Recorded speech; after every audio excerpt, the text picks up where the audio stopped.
Hello, everyone. Thank you so much for being here.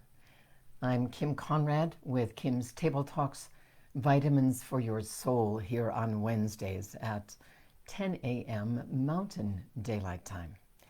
Today, I have a delightful story to share with you about how rainbows came to be, an Indigenous story, and I think you'll love it very much. And then, for me, a living example of a very well-known soccer player, at least famous in the soccer world. Sadio Mane is how I think I pronounce his name.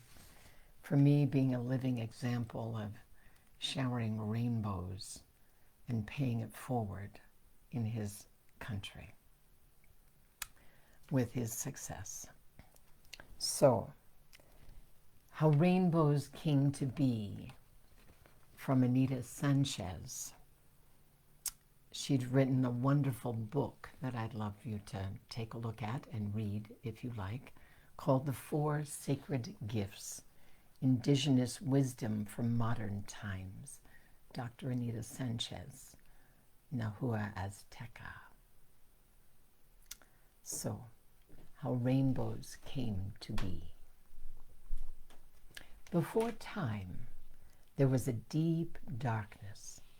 The presence of grandmother and grandfather was all.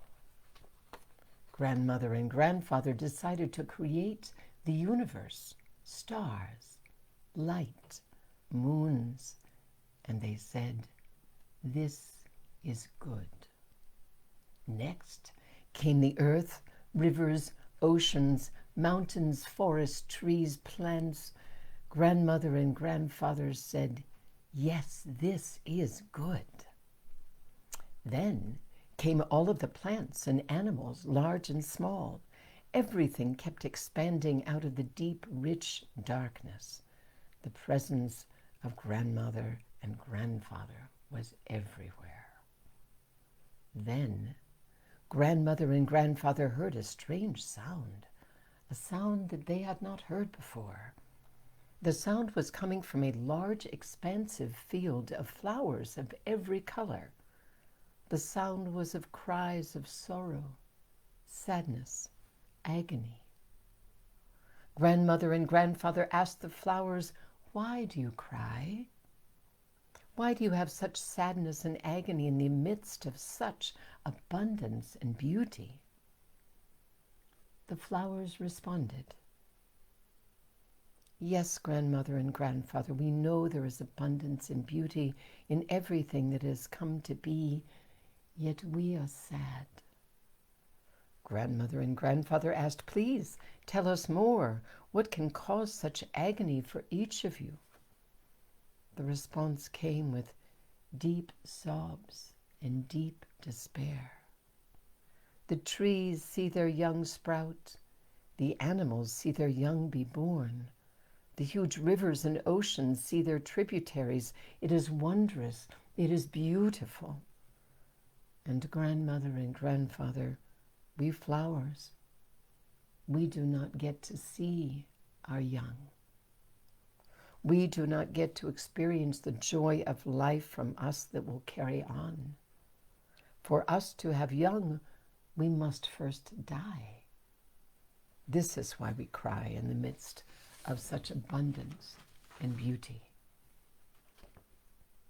Grandmother and grandfather looked at each other, and then with a smile, and with their large hands, they swooped up petals from every flower in this vast field that reached out as far as the eye could see and up to the mountain tops.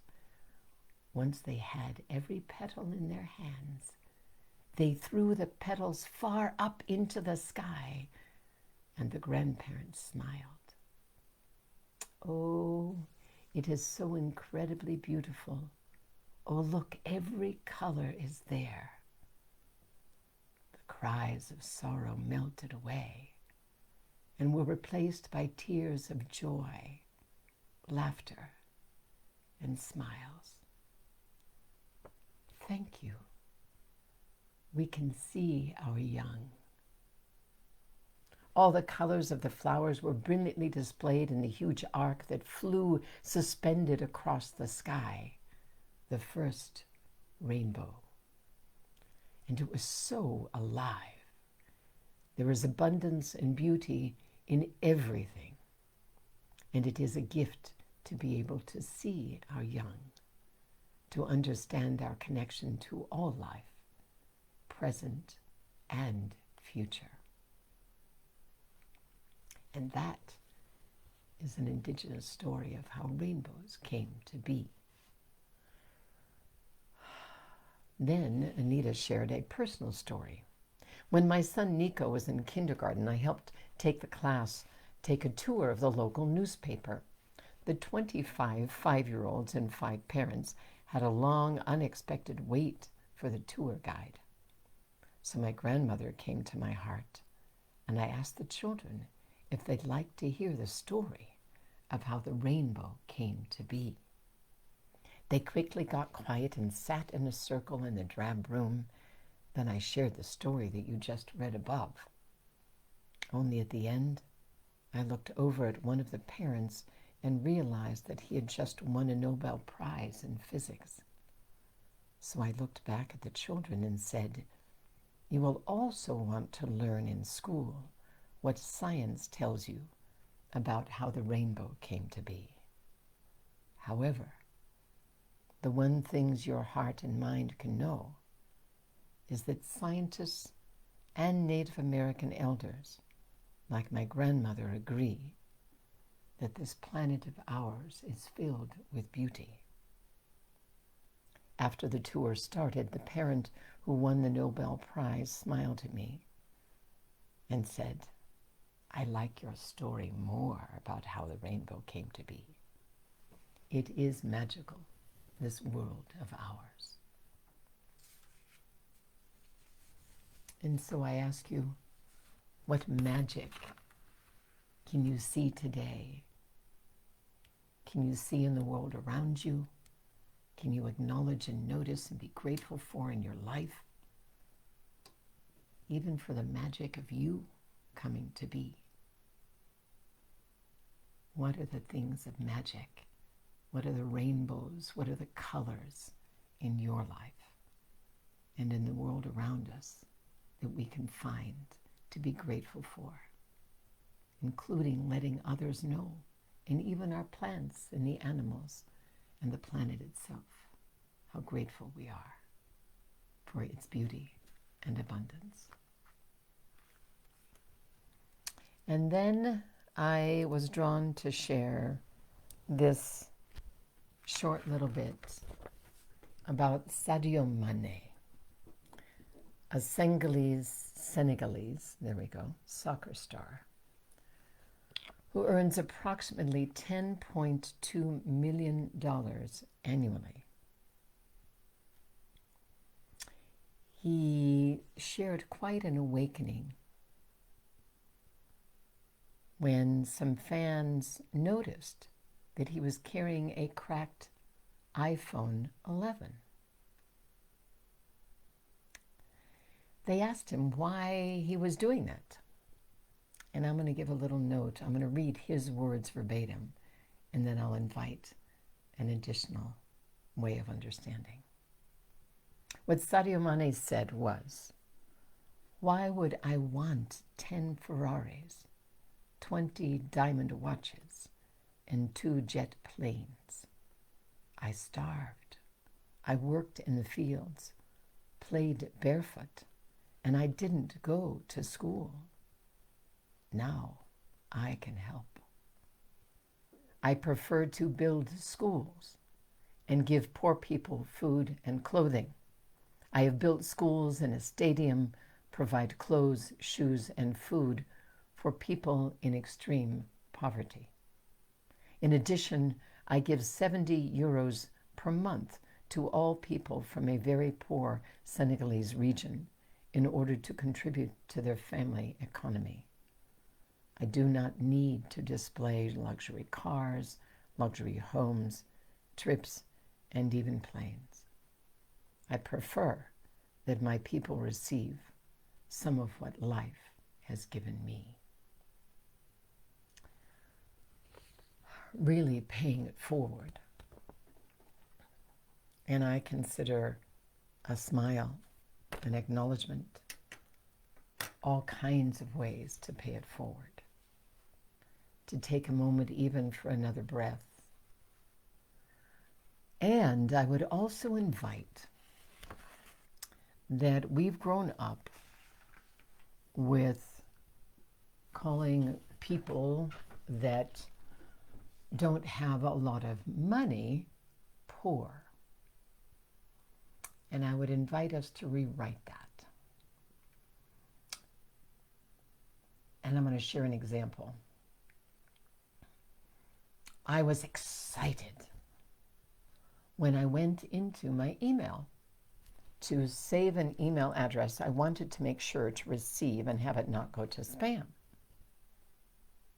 In my email service, and you may wish to do the same with your email company.